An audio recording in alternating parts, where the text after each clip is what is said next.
Olá, hoje eu quero falar sobre problemas que podem afetar o seu relacionamento. O primeiro problema que pode afetar, o relacionamento é a convivência. A convivência é algo trabalhoso, que requer uma dedicação, um respeito, coisas fundamentais para que a gente possa se relacionar com o outro. Então, como que a gente pode se relacionar bem com alguém, manhã, tarde, noite, 24 horas, dormir com essa pessoa, ter contato com todos os níveis de humor, o bom e o mau humor, e todas as coisas que as pessoas têm de comportamentos, que alguns combinam com os nossos e outros não. Então, a dificuldade da convivência são as nossas diferenças. As nossas similaridades, elas não têm, a gente não tem problema com isso, né? O que a gente tem em comum, está tudo bem. A questão são as nossas diferenças. Então, eu gosto de dormir cedo e a pessoa com quem eu moro gosta de dormir tarde. Ou eu acordo saltitante, né? Querendo escutar música, conversar, falar alto, e a pessoa ainda está acordando, tem um tempo mais lento. Ou eu tenho fome, ao meio-dia e a pessoa tem fome às 3 da tarde. Ou mesmo em termos de valores. Eu considero algumas coisas certas e outras erradas, e com quem eu convivo pensa diferente. Então, como que nós podemos lidar com essas diferenças? Eu acho que o que eu sempre trago aqui é a questão do autoconhecimento. Se eu me conheço, eu sei quem eu sou, quais são as minhas dificuldades, os meus acertos, as minhas qualidades, os meus defeitos, eu tenho uma aceitação comigo mesma, fica muito mais fácil eu me relacionar com o outro, porque eu vou saber o que está acontecendo. Se isso é uma demanda minha ou se é uma demanda do outro. Se eu tenho eu venho de uma família onde não existia respeito, então se você está conversando com o seu companheiro ou com a sua companheira e naquela hora a pessoa altera um pouco o tom de voz, mas não chega a ser um nível assim, a pessoa não está agredindo, ela só empolgou um pouco. E aí, o que este meu passado vai interferir, porque eu vou achar que essa pessoa não tá me respeitando, não tá conversando direito comigo. Lógico que isso pode estar acontecendo, mas o que eu tô dizendo é que às vezes essa minha história, da onde eu vim, o que para mim me incomodava, eu posso escutar o outro com esses meus incômodos, com essas coisas não resolvidas da minha vida. Então, se eu tenho um bom autoconhecimento, uma consciência, de quem eu sou, da onde eu vim, quais são as minhas necessidades, eu consigo dialogar com essa pessoa sobre essas dificuldades, apresentar, nesse exemplo que eu estava dando, nesse aumento do tom de voz, eu explicar para essa pessoa, falar, olha, é melhor não. Fale num tom mais baixo, porque isso me traz muitas lembranças e a gente não vai conseguir continuar essa conversa, porque já ativou aqui os meus medos, os meus receios, e isto vai trazer algo de ruim para o nosso relacionamento. Então, esse diálogo, ele é importante estar baseado nesse meu autoconhecimento, nessa minha consciência de quem eu sou e de quem o outro é.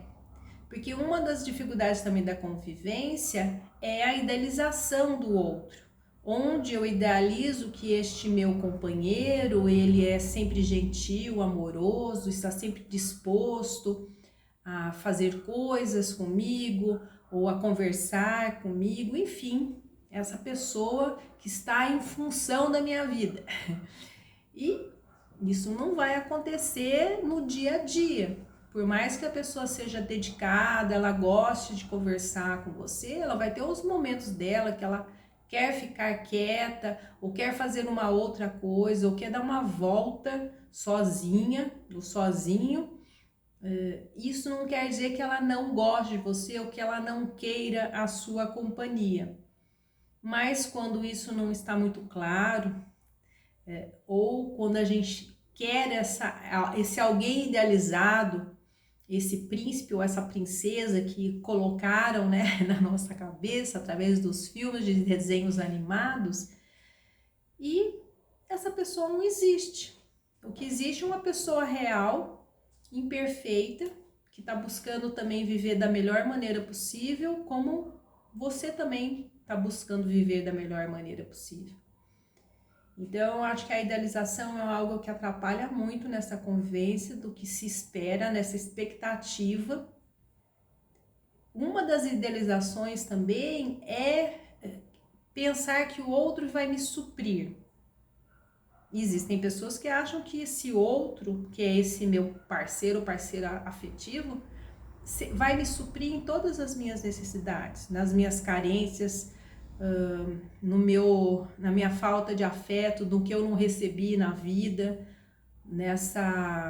ou no companheirismo. Então se espera que este parceiro ou parceira supra tudo. Ninguém vai suprir tudo de ninguém.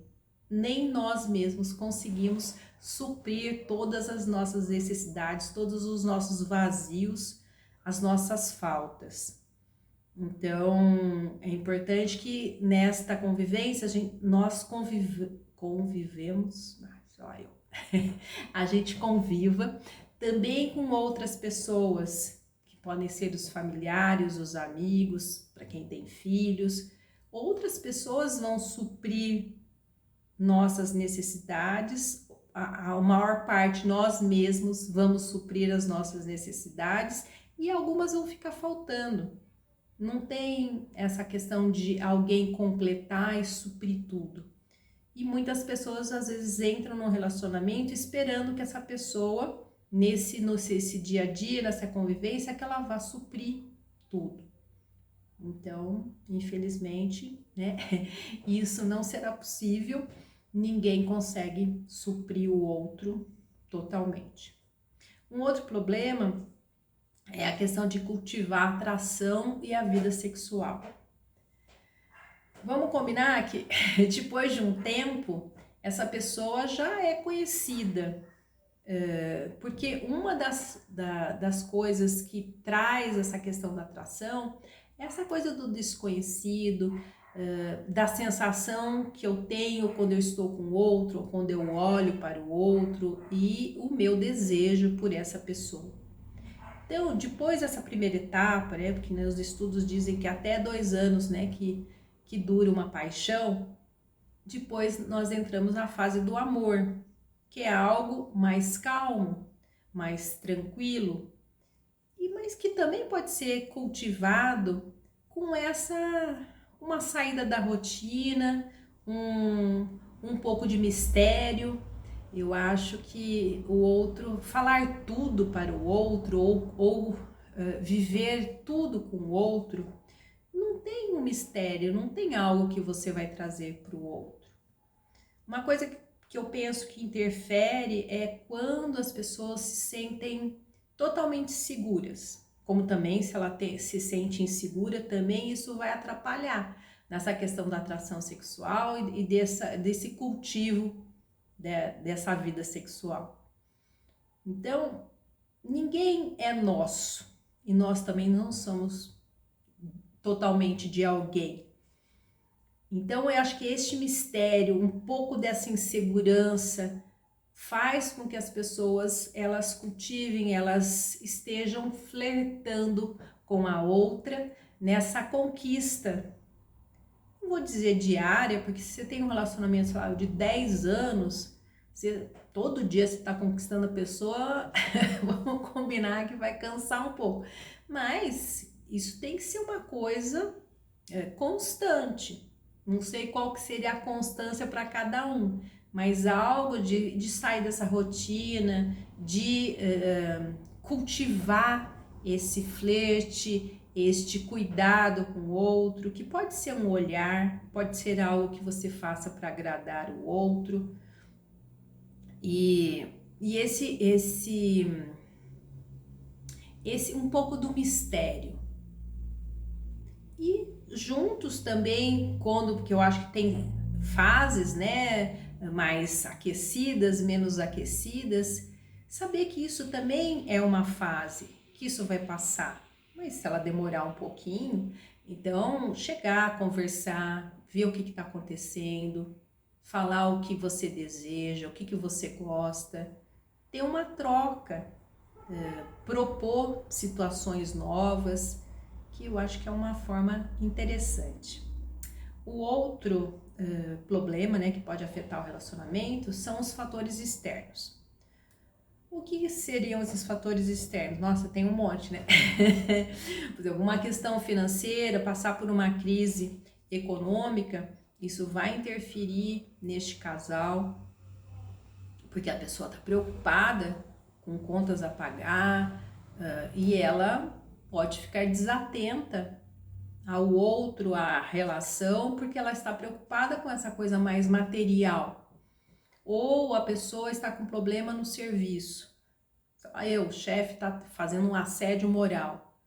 Então essa pessoa também vai estar um pouco mais nervosa, também não vai estar, às vezes, também tão interessada sexualmente, ela vai estar mais dispersa, porque existe uma tensão aí.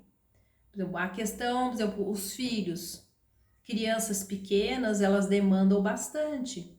Então, esse casal também fica um pouco mais distante, porque a demanda é grande. Uma hora um tá gripado, outra hora o outro que não fez a lição de casa, o outro que não quer usar aquela roupa que é a outra, enfim, outro não quer tomar banho. E aí um dos dois fica nervoso, ou os dois ficam nervosos, né, os pais, ou discordam de como que educa, do que fazer. Então isso vai interferir também, isso vai ser um problema no relacionamento. Pode ser um outro fator externo, a família.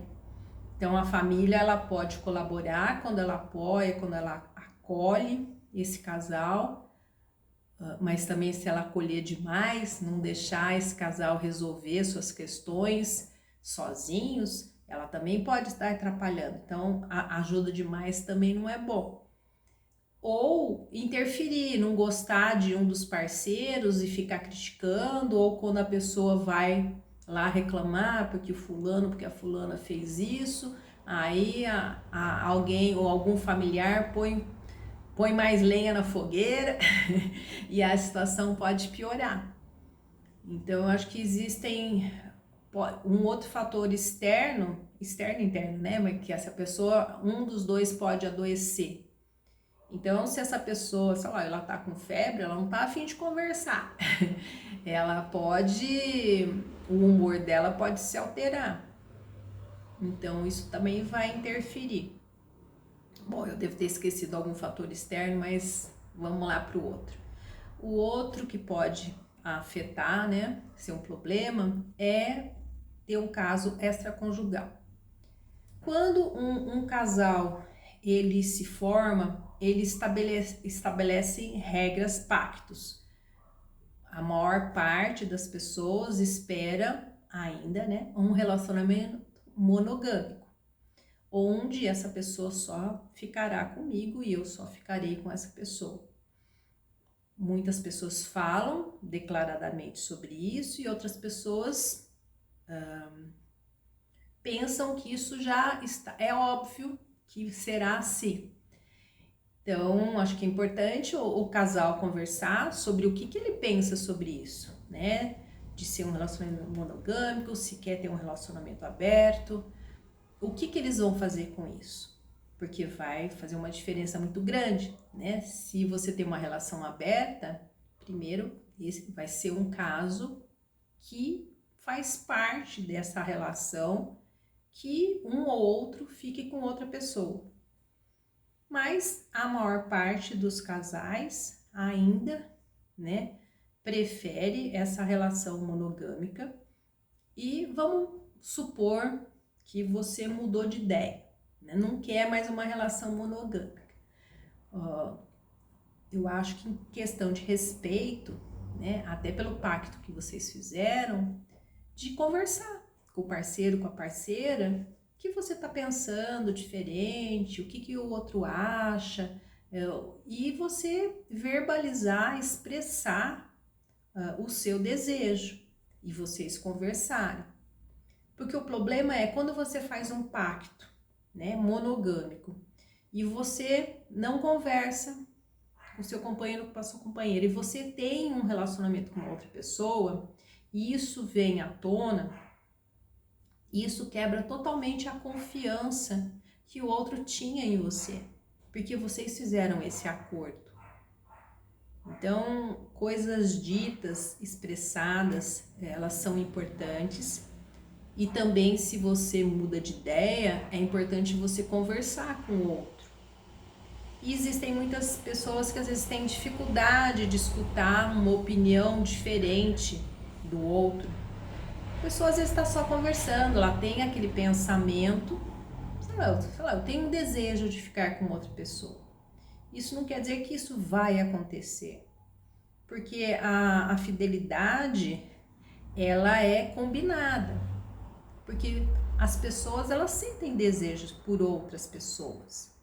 Só que elas não concretizam em respeito a esse pacto que elas fizeram com o parceiro, com a parceira. Então, eu acho assim, o que é o importante? É o respeito, é o diálogo e vocês irem acertando. Mas vamos supor que já aconteceu, você descobriu que essa pessoa ficou com outra pessoa e você tá muito chateado ou muito chateada.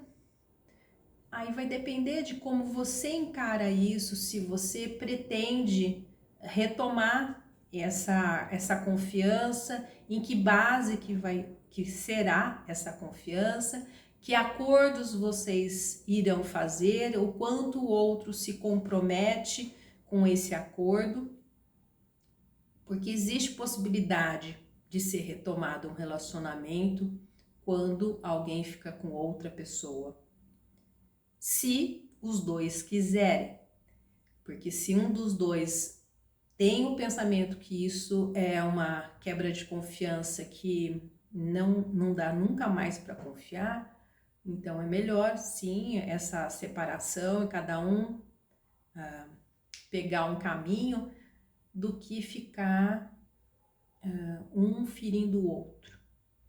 Mas isso é uma situação para ser avaliada caso a caso, porque cada pessoa pensa de uma maneira, de repente ela pode ter pensado a vida inteira de determinada maneira, que isso era um absurdo, e quando acontecer, ela querer essa pessoa, e às vezes ela quer ainda mais essa pessoa. Já vi várias vezes isso acontecer. Então tá. Outro problema, né, que pode afetar um relacionamento é a rotina. Então, existem pessoas... Não, peraí, deixa eu falar diferente. Todos nós precisamos de se sentir de alguma forma seguros com algo. Por isso que geralmente a gente mora na mesma casa, né? Os copos ficam no mesmo lugar, a gente usa a chave no mesmo chaveiro. Então a gente gosta de uma estabilidade, de uma certa rotina. Só que o que eu tô falando assim, é uma rotina assim, sempre a mesma coisa. Isso pode ser um problema. Então, sei lá, todo domingo nós teremos que acordar às 9, nós vamos almoçar à 1, ou nós vamos na casa da minha mãe ou do meu pai no domingo, ou mesmo na relação sexual, sempre se relacionar sexualmente da mesma maneira, que parece que tem um roteiro, né? Primeiro faz isso, primeiro faz aquilo, então não tem surpresa nenhuma ali acontecendo. Então a rotina, no sentido de trazer uma segurança, é algo bom de acontecer, mas muita rotina enfim, os extremos, né? Muita rotina ou não se sabe nunca o que vai acontecer, o que vai ser feito, também interfere, pode ser um problema no relacionamento. E por último, não menos importante, é as separações anteriores e o medo de separações futuras. Então, eu já tive uma separação. Sei lá, eu namorei uma pessoa, aquilo não foi bom, nós brigamos muito. Então, eu entro num relacionamento com este receio. Então, qualquer começo de briga, vai ser igual ao outro, e a pessoa já quer cair fora daquele relacionamento. Porque parece que o primeiro relacionamento, essa primeira separação, geralmente costuma doer mais de um relacionamento de mais continuidade, né? Doer mais, e aí neste sofrimento, às vezes a pessoa fica ali muito marcada, um pouco traumatizada, e ela vê esse próximo relacionamento baseado nessa dor dessa separação, e às vezes ela se prepara para isso, e aí quando surge qualquer conflito, ela pensa em se separar porque ela não quer saber de sofrimento. Ou qualquer coisa que o outro faça, ela fica com medo também de perder esta pessoa. Então, é muito importante que cada um trabalhe a separação, o que aconteceu, tem esse momento desse luto da separação para trabalhar, elaborar, em vez de sair de um relacionamento já entrar em outro. Trabalhe isso, resolva o que ficou desse último relacionamento para não carregar, né? É como se a gente fosse carregando uma outra mala e aí fica muito pesado para carregar duas malas. Então, se a gente arruma primeiro essa mala, deixa tudo no armário, a gente pega uma outra mala e carrega essa outra mala. E uma outra situação é quando esse receio de uma separação futura. Então, muitas pessoas, às vezes, como elas têm medo de ficar sozinha ou do término desse relacionamento, elas vão se submetendo ao outro, ao que ele quer, com esse medo de perder essa pessoa. E muitos fazem uma chantagem mesmo. Você vai fazer isso? Então é melhor a gente separar. Né? Qualquer coisa já fala que é para separar. E aí, isso daí é um problema, porque fica sempre com esse terrorismo dessa possível separação que pode levar a um dos parceiros a se submeter sempre ao outro com este receio. Bom, acho que por hoje tá bom de problema. Em outro momento a gente conversa mais sobre outros. Um abraço para vocês.